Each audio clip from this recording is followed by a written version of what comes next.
s'agit ici de la dernière leçon de l'année sur la construction syntaxique, avec des propositions subordonnées bien particulières qui vont entrer parfois en contradiction avec certaines choses que je vous ai dites sur les leçons précédentes. Mais alors attention, il ne s'agit pas de remettre en cause ce que vous avez mémorisé comme test, comme repère, mais d'être vigilant à ce cas particulier qu'est la proposition infinitive et la proposition participiale. Alors on commence par quelques éléments de définition. Tout d'abord, comme leur nom l'indique, ces propositions ne sont pas construites autour d'un verbe conjugué. Alors c'est la première contradiction que j'évoquais à peine. Vous saviez que pour connaître le nombre de propositions qu'il y a dans une phrase, il faut compter le nombre de verbes conjugués qu'elle contient. Alors c'est le cas, c'est toujours valable, mais il faut faire attention à ces propositions-là qui peuvent s'ajouter. Deuxième élément, elles entretiennent un rapport de subordination avec la proposition principale. Ces propositions-là dépendent également de la proposition principale. Elles ne sont pas en revanche introduites par un subordonnant. C'est là la deuxième différence majeure avec ce qu'on a vu jusqu'ici. Il n'y a pas de subordonnant au démarrage d'une proposition infinitive ou participiale. L'élément de définition peut-être le plus important, c'est celui qui va vous permettre d'identifier avec certitude une proposition participiale ou infinitive, c'est qu'elles ont leur sujet propre. Elles ont un sujet qui leur est particulier et qui est différent du sujet de la proposition principale. Donc vous allez avoir un sujet pour le verbe conjugué et un autre sujet pour l'action désignée par le verbe à l'infinitif ou le verbe au participe. On va revenir là-dessus. Commençons donc par la proposition infinitive. Comme son nom l'indique, elle est construite autour d'un verbe à l'infinitif. Elle va être introduite en général par un verbe de perception. Alors ça, on en a déjà parlé notamment en méthodologie pour la rédaction. Ce sont des verbes tels que voir, entendre, sentir, apercevoir, observer, découvrir, etc., etc. On pourra également avoir des verbes tels que envoyer, emmener, conduire. La fonction est toujours COD du verbe conjugué de la principale, donc du verbe de perception ou des verbes que je viens de vous présenter. Alors deux exemples. Il a entendu son petit frère hurler dans la nuit. On a ici une proposition infinitive. On a un verbe à l'infinitif, hurler, et il a son propre sujet, qui est différent du verbe de la proposition principale. Qui fait l'action de hurler? C'est son petit frère. Mais l'action d'entendre, c'est le grand frère, désigné par le pronom il. On a bien deux sujets différents, on a donc bien une proposition infinitive. Vous reconnaissez ici un verbe de perception, entendre. Deuxième phrase, il a envie de hurler chaque fois qu'il la voit. On a ici, encore une fois, un verbe à l'infinitif, mais cette fois, ce n'est pas une proposition infinitive. Pourquoi? Parce que le personnage qui fait l'action de hurler est le même personnage que celui qui fait l'action du verbe conjugué, avoir envie.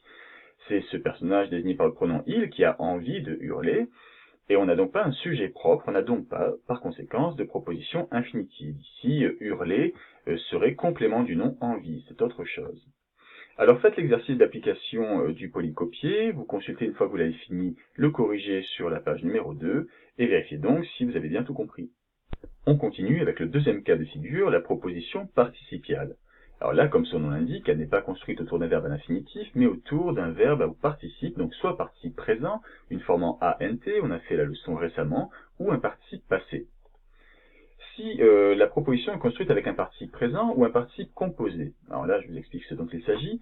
C'est un participe construit en deux mots, comme son nom l'indique, composé, soit l'auxiliaire avoir ou être au participe présent, ayant ou étant, et après, le participe passé. Si c'est un participe présent ou un participe composé, la proposition va exprimer très souvent un rapport de cause à conséquence. Elle exprime la cause. On voit ça dans deux exemples. Sa douleur le reprenant, il a dû s'arrêter. On a bien un participe présent, on reconnaît la forme ANT, et ce participe présent a bien son sujet propre. C'est sa douleur qui le reprend. C'est différent du sujet du verbe de la proposition principale, il. On a donc bien ici une proposition participiale. Pourquoi est-ce qu'il a dû s'arrêter? Parce que sa douleur le reprend. Ça exprime bien la cause. Deuxième exemple, ses freins ayant lâché, elle a eu un accident. Ici, on a un participe composé, donc l'auxiliaire au participe présent, ayant, et le participe passé. C'est bien une proposition participiale, puisqu'il y a un sujet particulier qui est exprimé. Qu'est-ce qui fait l'action de lâcher? Ce sont les freins, ce n'est pas le même sujet que le verbe de la principale, elle a eu un accident. Et ça répond bien à la question pourquoi? Ça exprime bien la cause. Pourquoi est-ce qu'elle a eu un accident? Parce que ses freins ont lâché. Nous continuons avec le cas de figure d'un participe passé au centre de la proposition, et cette fois-là, c'est un petit peu différent. Le participe passé va exprimer souvent l'antériorité. Ça signifie que l'action désignée dans la proposition participiale s'est produite avant l'action désignée dans la proposition principale. Il peut exprimer également souvent un lien de cause à conséquence, comme ce qu'on a vu juste avant.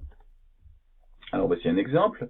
Ses cheveux lavés, elle sortit de la douche. On a bien une proposition participiale. Pourquoi? Parce qu'on a un participe passé ici, et il a son propre sujet. Qu'est-ce qui est lavé? Ce sont ses cheveux. Comme c'était un sujet à une phrase à la voix passive. C'est différent du verbe de la principale, qui a comme sujet elle. Cela répond bien à la question pourquoi est-ce qu'elle est sortie de la douche? Parce qu'elle a fini de laver ses cheveux. Et on voit bien que l'action s'est passée avant. D'abord elle a lavé ses cheveux et après elle est sortie. On a donc bien ce double rapport d'antériorité, l'action se passe avant, et d'expression de la cause. Deuxième phrase, son frère parti, elle n'avait plus rien à faire dans la région. On a encore bien une proposition participiale. Comment on le vérifie? On cherche à voir s'il y a un sujet propre qui est différent de celui de la principale. C'est bien son frère qui a fait l'action de partir, alors que c'est elle qui réalise l'action de ne plus rien avoir à faire dans la région. Donc on a un sujet propre. C'est bien une proposition participiale. Ça se passe bien avant. D'abord le frère part, ensuite elle n'a plus rien à faire dans la région, et ça exprime la cause. Pourquoi est-ce qu'elle n'a plus rien à faire dans la région? Parce que son frère est parti. Donc vous voyez qu'on a toujours un aspect rigoureux, qu'on peut identifier. La chose à réaliser systématiquement, c'est de vérifier s'il y a un sujet propre, particulier, au verbe à l'infinitif ou au participe. Faites donc l'exercice d'application et vérifiez le corrigé après l'avoir fait pour voir si vous avez bien tout compris. Bon courage!